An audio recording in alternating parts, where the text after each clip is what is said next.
kalau bisa cepat hafal, tidak lupa-lupa. Ya. Ada orang-orang tertentu yang Masya Allah hafalnya cepat, bukan mau ingat, mau lupa susah. Bukan mau ingat, mau lupa susah. Ada yang begitu tuh. Di antaranya Imam Sulaiman, dikenal dengan Abu Daud. Kemarin saya ceritakan ya, yang lahir tahun 202 Hijriah, Abu Daud As-Sijistani. Itu ulama yang sangat luar biasa, ketika menghafal cepat, mau lupa susah. Ya. Al-Bukhari, Abu Hurairah dan sejenisnya. Baik.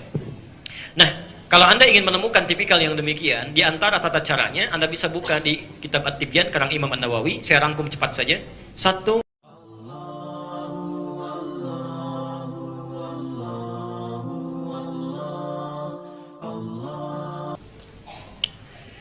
pertama ada empat sifat hafalan.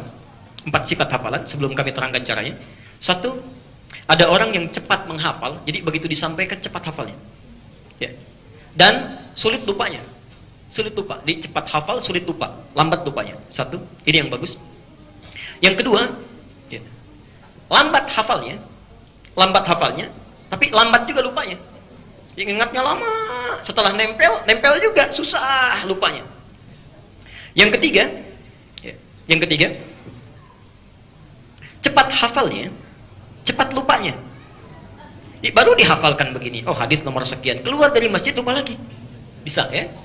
Yang terakhir ini yang agak repot. Lambat hafalnya, cepat lupanya. Sudah ditulis-tulis, ya, begitu dihafalkan, langsung lupa. Ini yang berbahaya. Ya. Anda pilih mana di antara yang empat ini? Nah, cepat hafal, lambat. Kalau bisa cepat hafal, tidak lupa-lupa. Ya. Ada orang-orang tertentu yang Masya Allah hafalnya cepat, bukan mau ingat, mau lupa susah. Bukan mau ingat, mau lupa susah. Ada yang begitu tuh.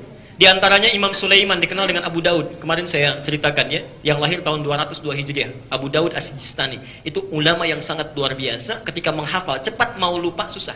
Ya. Al-Bukhari, Abu Hurairah dan sejenisnya. Baik.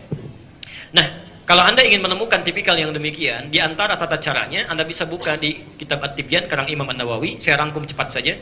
Satu, meluruskan niat. Meluruskan niat saat mau belajar.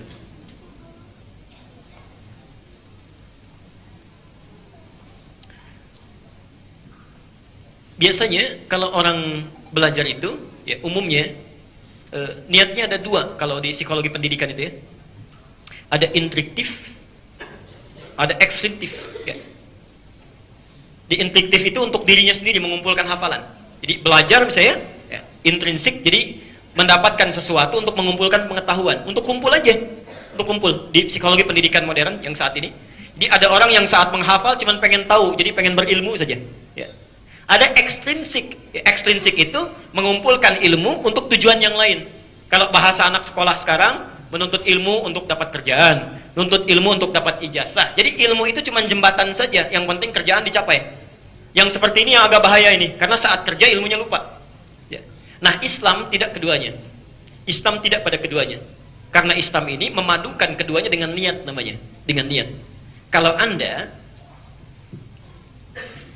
belajar hanya sekedar ingin mendapatkan pengetahuan yang melekat pada diri sendiri, diri pribadi sifatnya. Pelan-pelan. Karena sifatnya manusiawi, diri pribadi, ya, setiap manusia pasti punya keterbatasan, terbatas. Kalau batasnya ini sudah hilang, maka ilmu tidak mudah untuk diserap. Misal, semakin sepuh, kan daya ingat semakin berkurang ya. Berarti setiap pribadi pun punya keterbatasan. Tapi kalau Anda inginkan untuk kepentingan yang lain, dunia misalnya yang lain, dunia, maka saat dunia dicapai, ilmu pun bisa berkurang. Kalau Anda ingin mendapatkan ilmu yang terus menempel, melekat di dalam jiwa, tidak hilang, maka titipkan, mintakan, niatkan untuk yang tidak pernah punya batasan. Siapa? Allah. Maka kalau Anda ingin belajar, menghafal, melakukan sesuatu, lakukan karena Allah. Itulah sebabnya ketika Nabi Muhammad SAW diperintahkan untuk belajar, wahyu yang pertama turun apa? Jangan sampai situ, sempurnakan. Karena ketika wahyunya turun dengan menggunakan Iqra, nabinya tetap nggak bisa baca. Perhatikan, lihat sejarahnya. Ya, sekira Ustaz Khalid sudah mengajarkan barangkali. Ya, ketika malaikat turun, dalam Sirah An-Nabawiyah, ya. Lalu mengatakan Iqra di Gua Hira. Nabi menjawab apa? Ma ana biqari, saya nggak bisa baca. Saya nggak bisa baca. Turun lagi sampaikan Iqra, baca. Kata beliau, saya nggak bisa baca. Sampai 3 kali. Ketika yang ketiga dipeluk oleh Jibril yang menyamar jadi laki-laki itu, dipeluk, dipegang erat, disempurnakan kalimatnya. Lihat kalimatnya. Iqra bismi rabbikal ladzi khalaq. Allah. Nah, ini pelajar muslim harusnya begini. Ini baca di atas. Bismillahirrahmanirrahim. Lihat kalimatnya ya. Lihat kalimat bismi. Wahyu turun, Iqra. Tidak sampai sini. Bismi rabbikal ladzi khalaq.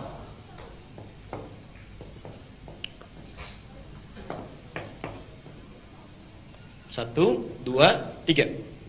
Perhatikan sini. Saat kalimatnya disempurnakan, seketika Nabi bisa mengikuti bacaannya. Ya. Seakan-akan ada isyarat di sini, "Hei Muhammad, baca. Jangan karena engkau tidak pernah punya guru yang mengajarkan. Kamu tidak pernah bisa ada kesempatan untuk belajar. Tidak punya kemampuan untuk membacakan sesuatu. Lakukan semua itu bismi rabbik, karena Tuhanmu. Niatkan karena Allah, inginkan karena Allah. Yang menciptakan kamu saja begitu mudah, apalagi membuat kamu bisa mengikuti bacaan." Maka ketika sesuatu dilakukan karena Allah, Nabi yang tadinya tidak bisa mengucapkan bacaan itu ditanamkan oleh Allah Qur'annya dalam dirinya. Maka turunlah Quran, dibacakan oleh beliau, baru bisa membaca. Ikra, ikra, ikra, mengikuti bacaannya. Di sini ada isyarat, mohon maaf ya, jangankan yang susah, jangankan yang sulit, yang mustahil pun, kalau Anda lakukan karena Allah, maka akan dimudahkan oleh Allah. Saya usia sudah 70 tahun Pak, kayaknya kalau untuk menghafal Al-Quran, sudah hilang kesempatannya, apalagi Qurannya setebal ini misalnya. Anda 70 tahun, ada yang 82 tahun nggak bisa baca, nggak bisa nulis, cuman mendengar saja, 2 tahun hafal Quran. 2 tahun hafal Quran. Anda yang bisa baca, bisa nulis. Masya Allah. Masa sudah 2 tahun belum hafal-hafal juga? Ya. Sampai kapan? Ya. Lihat sini. Karena itulah, kalimat bismi dalam ayat Iqra, baknya menggunakan alif begini. Lihat. Cuma ayat ini, yang kalimat baknya menggunakan alif. Sedangkan kalimat bismillah yang lain, bismillahirrahmanirrahim, baknya nggak ada alifnya. Jadi kalau di mushaf Anda tidak ada alifnya, itu salah itu mushafnya. Keliru tulisannya, harus ada alifnya.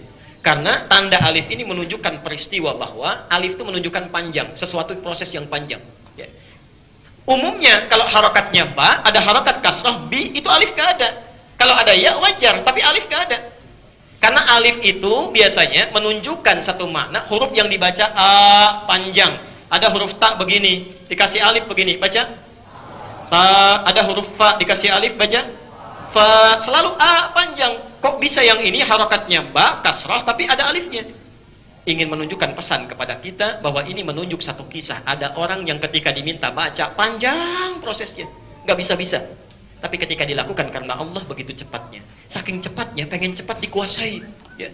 Sudah bisa dibacakan, pengen cepat-cepat. Sampai turun ayat di Quran surah 75, ayat 16 sampai 18 itu. La tuharrik bihi lisanaka lita'jala bi. Muhammad, jangan cepat-cepat engkau lafadzkan itu untuk sekadar menghafalkannya. Kenapa? Inna jama'nahu wa qur'anah. Karena kami sudah tanamkan itu dalam jiwamu. Orang-orang yang mengingat, menghafal karena Allah, dia tidak akan capek mengingatnya. Allah yang akan tanamkan apa yang diingatnya dalam jiwanya. Jelas sampai sini? Jadi coba cek, barangkali anak-anak agak terlambat menghafal, mengingat dalam pelajaran di sekolahnya, karena mungkin tidak diarahkan meniatkan pelajarannya karena Allah. Ya. Termasuk Anda yang datang ke sini mau taklim, mungkin agak sulit mengingat sesuatu. Coba cek niatnya, sudah benar belum karena Allah? Yang kalian kesini ketemu teman, ya, pengen cuma lihat ustadznya, macam-macam dan sebagainya, ya, hati-hati. Ya, baik. Yang kedua, saya agak cepat. Satu niat, yang kedua kesungguhan. Ada kesungguhan. Sungguh. Di antaranya mencatat, ya, berdoa. Sebelum belajar berdoa dulu. Allahumma faqihni fid din wa 'allimni ta'wil. Ya, Allah akan kuatkan insyaallah. Yang ketiga, tingkatkan amal soleh. Ini intinya, tingkatkan amal soleh. Karena ilmu itu cahaya. Cahaya Allah itu hanya akan diturunkan, ya, kepada orang yang beramal soleh. Dan yang terakhir, meninggalkan maksiat. Jauhi maksiat. Kalau Anda sudah bisa mengerjakan yang keempat ini, maka insya Allah Allah akan jaga, ya, kekuatan ingatan Anda dan selalu berada dalam kebaikan.